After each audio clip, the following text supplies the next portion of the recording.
sanyi kolo ni kolo ale kolo kolo ko yinza ko ti jama kolo kolo ko yinza ne di ale kolo ko nganyira mayaro anga nyunya kolo nyira mayaro ko ni ko na jere ya fo na madire kala fo fi kalo kolo biso tati wa bisa ba wa ne kalo kale ya ka mbada fada zo wa turo ni ngadimu asayita da fale ni da demi ko gatila ata tasiwa lu ko da zuwa bisa ba ka ga ni na fole meyiza kono dura demi besengi ko jiro ka pa da tasiwa bi ni kalo kala de ko gere sarai ko ni siga mangatu ala ne ko do france ngam burati so tiara ya me de chemalo Kiriti soro ko wari ni mani ko kite jema no makenyo ni mai ya no makenyo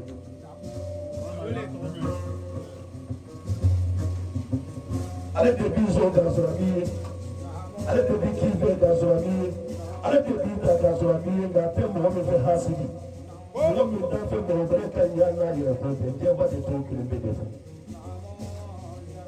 ya ku ale lo de me ni ro nina kiri jema ila lola ni ko kibinya weke mo ka so kala ale ko do na bi ko ka mo ya o do ale be bi mo ma tani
wakili ala yoro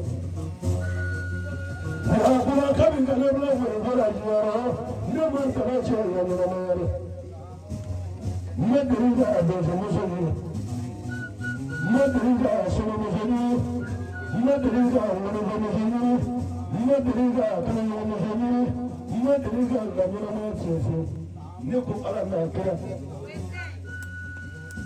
mo de bito kira yo tito bola Jama zuru wuri sare biwe bakai waduwa tega waduwa tegramo waduwa terama waduwa medese yerela ali sigi dori fura ne ga moti bone sangoza no ko ko do mi no madri ga gala bone ko yani ka ke bone bone ke horandi yani ka jine kana ka horandi yani ka gosele ka horandi yani ka ke mori ka horandi yani ka ke yati ka horandi yani ka ke bone bone ka horandi iya tiya para para la yani ka kana horanya ka ni horanya ka ru jure ta sai wa ta ka ro to wa ko do ro ka ke horanya hasil ne te dia la wallahi tomate fruit para to wa ko ikine ko koro ikine ko kero ikine se wa ko ka mo ko to ta se por mata se ka chino se ka mo ko ke yorogogo musamuga nakana kadoke fondani kadoke konari kadoke wondani muzalo mafanga ya musa amapenyalama ngayo biza changalo la bisale pinchara baba jumzi ngala ngolo ngala ngala ale ni wale tunde ngara bila ngara bitu kariya bai ayo fanda ngita ayo muzito ngiti ayo boro na ayo cheza tonto ayo nabarota ayo shedota ngite fita ke kariya bai unyonde wali bete chamara nyira mari romala ubika wali bete wasale mo to tita ko to tibani kila de bete ubani ya kuna nikira muyaride ali nienda zikemelo tumana koro ndio ni masifa tumana ninga baraka bro na baraka ngalo ni kaboni sawaje ayo ni ya tanda ke horoni ko so ni jine tu te pelo fi bari na mala wala wala jabuba Nitile kala prisi baraza ya kaba netunda ngoni fojino tu dono dale jine boro dola jine tribo kiti para kane ka ngoni ngoni na mapo ne kane ka prisi jara mina ngona mapla me yana tona ngoni tu horo kata so ni sini mazachi zodra tu jine kuna se ni jina kabora jine kuna se ira ya kuba mwapeke tunatiye kasoro mwotibulu ya kuba mwapeke tunatiye kasoro mwotibulu ya kuba mwapeke tunatiye kasoro iteseli bulu la mwotibulu na imanga itese kabobo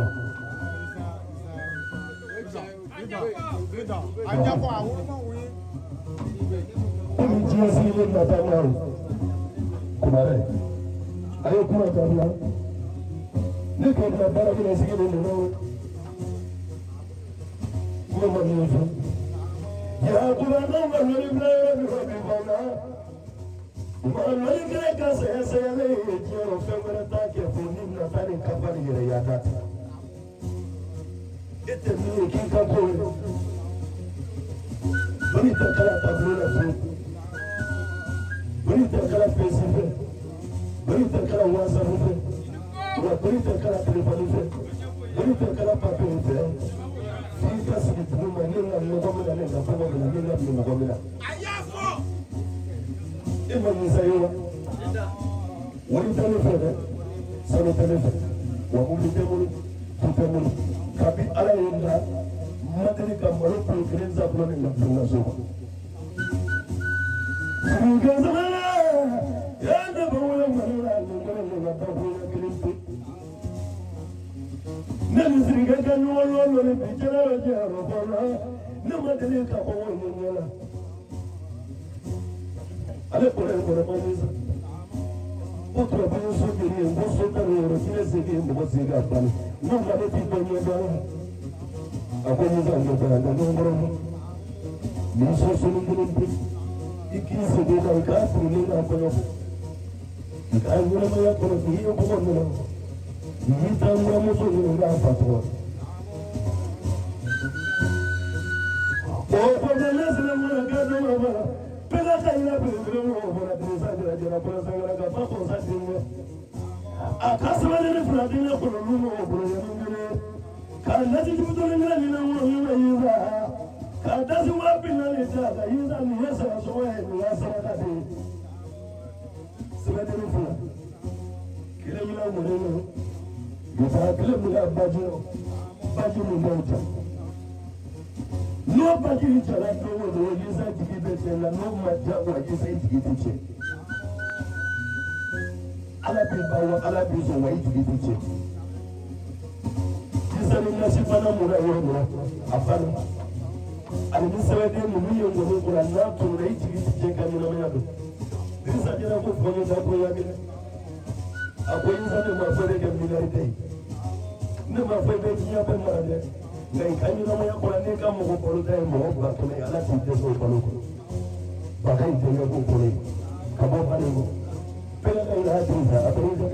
Kalau berita apa itu? Soal berita apa itu? Ya aku mana tak berbeza kau berita tu. Bari kuma tak boleh mula apa? Aku itu orang. Fana kaina berbeza kau yang baru sama. Aku itu sambil kalah terjadi. Tak legati mama kujima jero ngika boli kasaya jeni bana mi mo tekla wali problem mo chotende abo yizaki pelalo nyi gulo munye pelalo ngula mo para do ala para boli ka kese paso me mo boli ka do boli abo yizaki ati be pelala me ko jide kele abo yizaki to mo do ni ba be da community yaro bele ke se de wuro la tay ka para kure ka do duro akwai yiza ni e kabada abe pale na pale la abi fere na fere abi tene na ni e bele la do wuro yaro ni bele de la ni na fere ni na pale ni be ni o tegila wa no mo se ka ke fe wa ni e ni na tu fo ka tiya wuri ni ma kwa ti dai ni ya furu nzanga ye jiro foka tiya uli furu ndekula ni ye furu ndekula ye foka tiya uli furu ndekula oma de go fele ako yizani ya para ninga duiga duwolo tumuna bo salve ko kalo tumuna bo salve ko kremala amana yema amana bolula amana bolula nako kati fara jero ala pasera molu kele ala pasera ta chekele ga watis ga tanya kele ga ulichi ai wali toba kele tele zeli pichiri suma draune karo kele wo apari yoku ni nare kala wo jaga ne nare fa kala do wani wo kati ga wani wo kati wo Walugo kate laba analeza yali kumuga be mungu mbola kono ta sumo ko sababu ne to kula da mbola to ni so na yabe ne ko ni to la te be kene ka tabi para frene para gera be o frola baba ni mo ga be da bore te ni be o bela o yesu lo do ni ni ya buba kapi shugo ni so so na ye bela Kapiri shule tu ni majina tu wa ya bala. Kafafa na ya muzo ko baro ya wa. Apani ka shule ni. Asikele manogo, tuombe manogo. Ya kuba sabi manina ya pali ro jiro tisemi na ninga pale ya kibe so wote mandene. Ni fendi ngo. Apo yiza ni na fendi ko le ya ikadili. Na to mo ndima ndati sebi. What did I say? Messi to her and this will do to her. What it is about this? What it is? What it is? I can't find a dollar. What it over?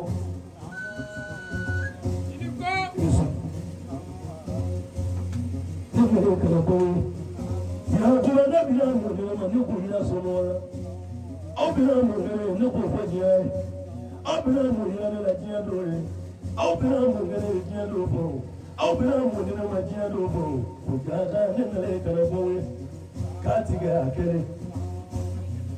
You are cutting, you are falling. Then there is a some will break up with break, coming for a coming pala. If you really allow you to be a summer change on your body, you be a summer on your body. I am ready to go over.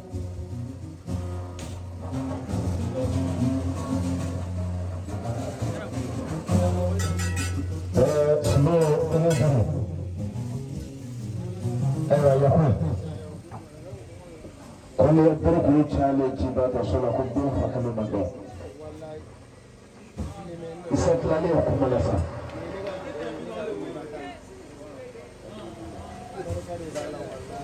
I am Sandra Dalinda, Kaduman Dalinda, Kapuna Mukai Shuna, Ina Mufai, Ina Munda.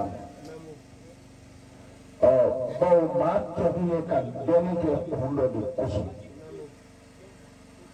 a ye janfa wale yan sila a bɛ se ka kɔrɔya i ye nka danbe la aw bɛ ɲɔgɔn sɔrɔ danbe la sunkalo la sunkalo tɛmɛlen ne tagamana ka taa Isaka so n selen n taara sɔrɔ ani ngɔni sigilen don a bɛ k'a tigɛ ɲɛnajɛ a sigilen janfa wele o kɛra ne yɛrɛ ɲɛ min bɔr'o la o ma kɛ ne kɔ fulaw de nana wale sigilen don n'o ye Dawuda ye ne n'a ye ɲɔgɔn sɔrɔ jɔnjo la siɲɛ 3 a 3 fɛn o fɛn na a bɛ min fɔ a b'o de kɛ Isako ko TikTok ni Facebook ne jeli falfo kabila Ala ka ne dan TikTok ni Facebook ne b'a filɛ nka n'i ye dɔnni bila TikTok la ne b'a dɔn o tɛ dɔnni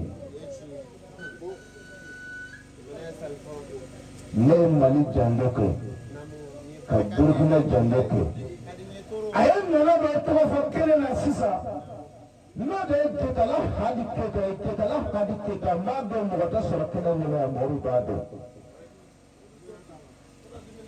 o Ketala Hadi Keta o de ye Mamu Keta sɔrɔ o kɛra dugu min na ne jeli sani fɛ tile 7 kɛ ye kuma de bɛ nana ye sinɔn a fɔ man di Mali jeliw bɛ dɔnkili dɔ da ko lambe don arabani kɛlɛ kuma lambe don arabani kɛlɛ o y'a sɔrɔ jɔn tun bɛ masaya la Mali kɔnɔ o de ye Musa ni Bala ye Sidibe ka Bala o kɛlɛ kɛra yɔrɔ min na o kɛlɛmasa o ye Ɲagana bɛ Karata fɛ Karata n'i bɔra Karata i bɛna jigin Getala Hadi Keta o den de ye Mamu Keta ye ne ni Mamu fa sigira ka taa ɲɔgɔn tile kɔnɔ ayi ne tɛ nkalon da maa na n terikɛ nin bɛ kɛ don min e ka dɔgɔ ye i wolola mais a kɛra k'a sɔrɔ ne ni cɛ jumɛn tun bɛ fɔli la o don n'i donna Mali kɔnɔ n'i y'a mɛn maa min da k'o ye sɔ ye wa sɔturuba jaralakaw ka sɔturuba Hamila Musa sɔ a kundamalen tɛ tɛmɛ boli kan ne n'a ye janjo kɛ ne ye tile 29 kɛ concert la Mali kɔnɔ ayiwa i na mun fɔ an ye su in na i na mun k'an ye bawo Isa ye cɛya kan dɔ de f'i ye n'o tɛ i ni ne ye ɲɔgɔn sɔrɔ an ɲɛma Kita la o kɛra i na mun d'an ma i na mun fɔ an ye ni jinɛko ka kɛ tiɲɛ ye k'an bɔ fili la ni jinɛko fana ni tiɲɛ t'ale k'an bɔ fili la n'i ye somaw balo somaya kan f'u ye n'i ye moriw balo moriya kan f'u ye a bɛ hakili jigin morika mɛli kelen na a filɛ nin ye Basamu ni an ka Yakubu ne ye san 10 kɔ k'a kɔ la hali sisan n'a ka di ye n bɛ mɔgɔ min balo n ka so n'i y'a wele fɛn min ka taa a b'o bila ka na di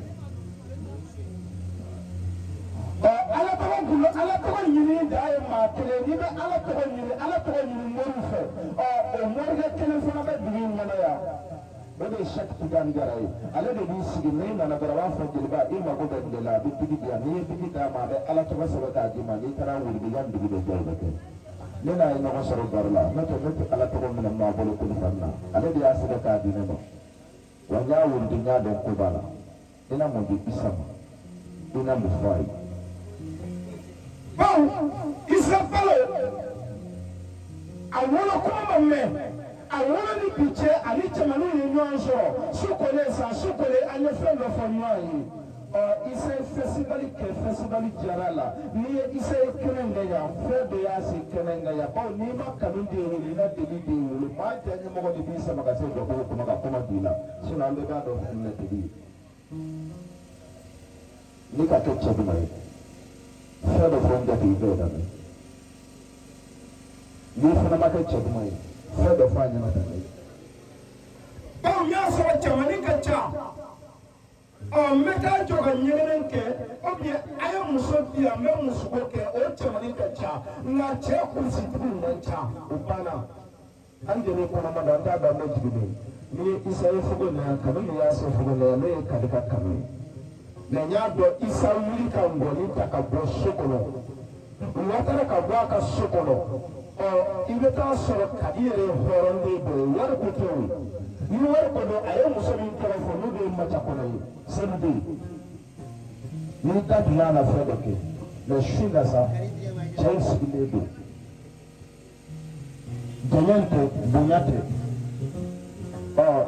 Bunyani Jayanta is my fly.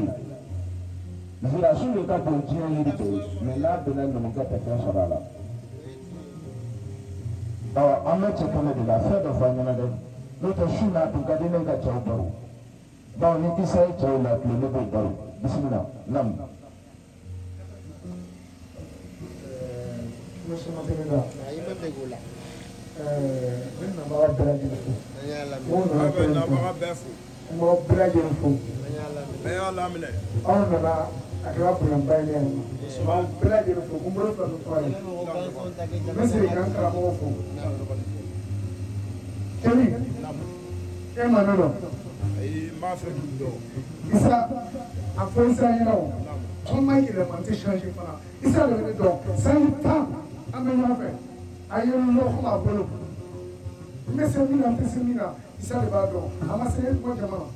Ne dɔgɔnin bɛ to k'a fɔ ko sunkuruba kanu kun ye fɛn bɛɛ ye ne t'o yɔrɔnin fɔ dɛ parce que ne ka jeliya tɛ sɔn ma ne ta ye n danbe ye mais su na ne b'a fɛ k'i dɔn ne Abidjan Yara n ko ne tɛ taa jɛnɛtigi ka so n ye moriw to yen san kelen n tɛ taa mori fɛ yen mais ni Cheikh Tidiane Yara Jara an ye ɲɔgɔn ye a ma tɛmɛ semaine kan fɔlɔ ale de y'an jelikɛ cɛ 7 sigi ɲɔgɔn kan an cɛ 7 a ye jeliw ɲininka kan kelen na jeli ma sɔrɔ k'a jaabi ne sigilen tora chaise kɔnɔ n y'a jaabi n y'a sɔrɔ a ka so a fana ye n jaabi fɛn dɔ fɔ ɲɛna su bɛɛ ka bɛn. Yɛrɛ bɛɛ nana ne yɛ kɛnɛ kan kuma tɛ n da k'a fɔ. N bɛ se ka bonya de k'a ye bɛɛ nana ne yɛ kɛnɛ de kan. Mɛ n tɛ kuma ka to ja Isa n bɛ segin k'i bonya di Isa ma ne ni Isa ye ɲɔgɔn dɔn n karamɔgɔ de fɛ yen n karamɔgɔ banna Isa yɛrɛ sigi filɛ nin n karamɔgɔ kelen o de sigi Isa ma kɛ Isa b'a dɔn o de kuma bɛ mɛn dɔn mɛ n bɛ bonya di Isa ma ne tɛ fali Isa jɔn filɛ ne tɛ fali. Nale ba ko to ko ke shamba isa si mbere te kiponde ka kuma ka gomenye tene an ne fari nan amal ni wadu sai bula da bade ke da shamba abita be to ru bale diko tajir si onjana